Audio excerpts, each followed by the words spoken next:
सुप्रभात बच्चों। तो आज शुरू करते हैं सूरदास के जो पद हैं उसके पहले पद का भाव स्पष्ट। उद्धव तुम हो अति बड़भागी।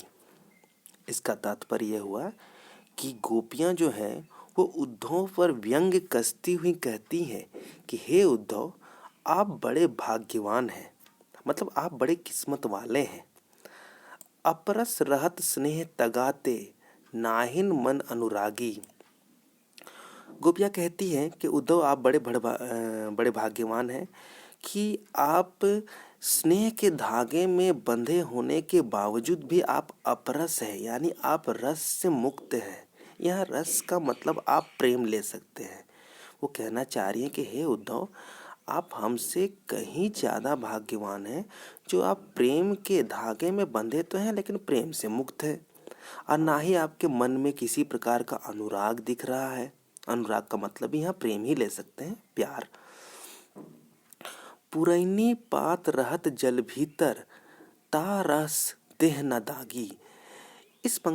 इस लाइन का मतलब ये हुआ कि आपकी स्थिति उस बिल्कुल पुरैनी पात यानी कमल के पत्ते की तरह है जो जल के भीतर तो रहता है लेकिन उस पर रस का एक भी दाग नहीं लगती।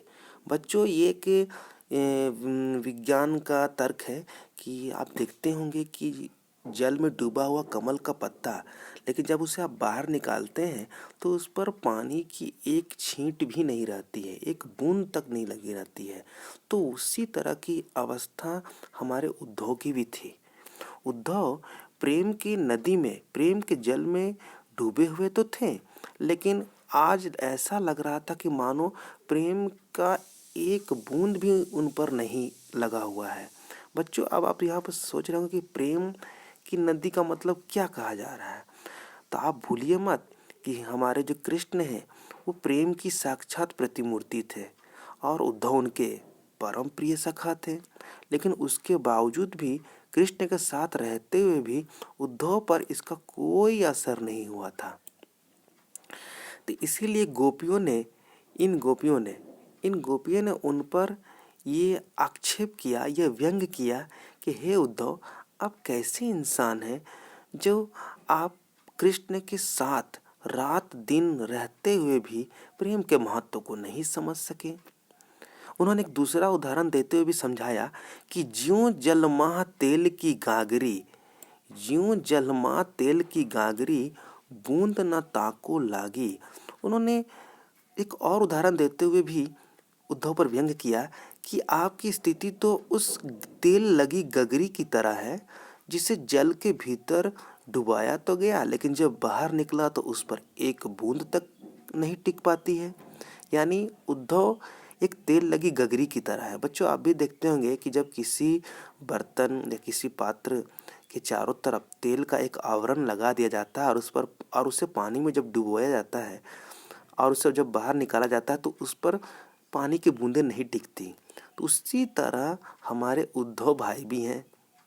बेचारे इतने दिनों तक कृष्ण के साथ रहे, समय व्यतीत किया उस कृष्ण के साथ जो प्रेम की साक्षात मूर्ति थे, लेकिन आज उद्धव की बातों को सुनकर ऐसा लग रहा है गोपियों को कि मानो उद्धव को कभी प्यार या प्रेम से पाला ही नहीं पड़ा।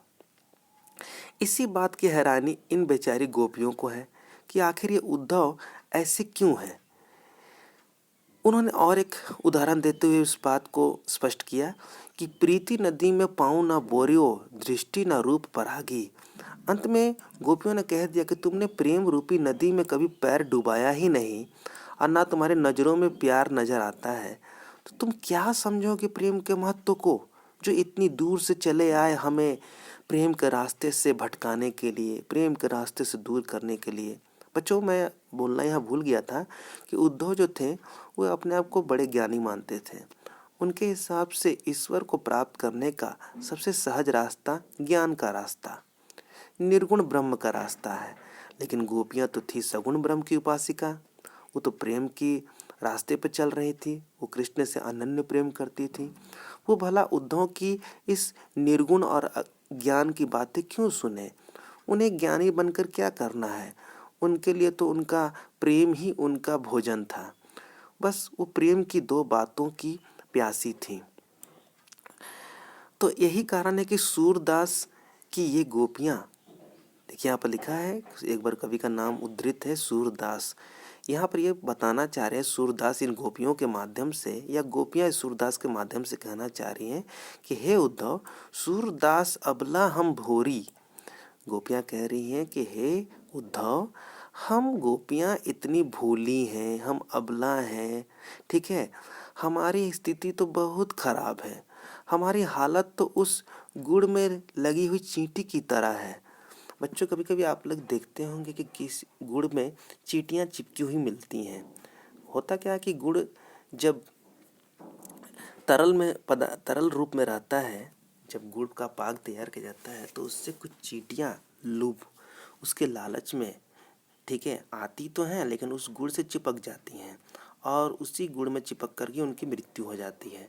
तो गोपियाँ कहती हैं कि हम लोग जानती हैं कि हमारा प्यार जो है उस गुड़ की तरह है, ठीक है, और हम उस चींटियों की तरह हैं। हम अपने प्रेम के लालच में इस गुड़ से लिपट गई हैं, ऐसी लिपट गई हैं कि अब उससे हम अलग नहीं हो सकती, भले इसमें हमारी जान ही क्यों ना चली जाए। इसलिए गोपियाँ जो है उद्धव से प्रार्थना करती हैं कि हे उद्धव, आप जो ये ज्ञान का रास्ता हमें बता रहे हैं, ज्ञान के रास्ते पर चलने के लिए कह रहे हैं, हमें निर्गुण ब्रह्म को अपनाने के लिए कह रहे हैं, उस पर हम नहीं चल सकती, क्योंकि हम कृष्ण की प्रेम की उपासिका हैं।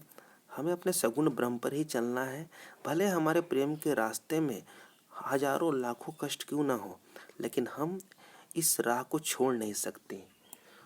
तो हे उद्धव, आप अपने इस निर्गुण ब्रह्म और अपने ज्ञान को अपने पास तक ही रखिए, हमें इसमें कोई दिलचस्पी नहीं है। तो बच्चों, ये पहला पद का भावार्थ था। आशा करता हूँ कि आपको भली भांति समझ में आया होगा, और अगर किसी प्रकार की कोई समस्या आती है या कोई दिक्कत आती है तो आप मुझसे मेरे अपने पर्सनल व्हाट्सएप नंबर या फिर फ़ोन नंबर पर कॉल करके या व्हाट्सएप करके पूछ सकते हैं। तो फिलहाल आज के लिए इतना ही। मैं अगले दिन आपको अगले पद यानी पद 2 के साथ मिलूँगा, उसके भावार्थ को बताऊँगा। तब तक के लिए आप सबको मेरा नमस्कार। ठीक है, धन्यवाद।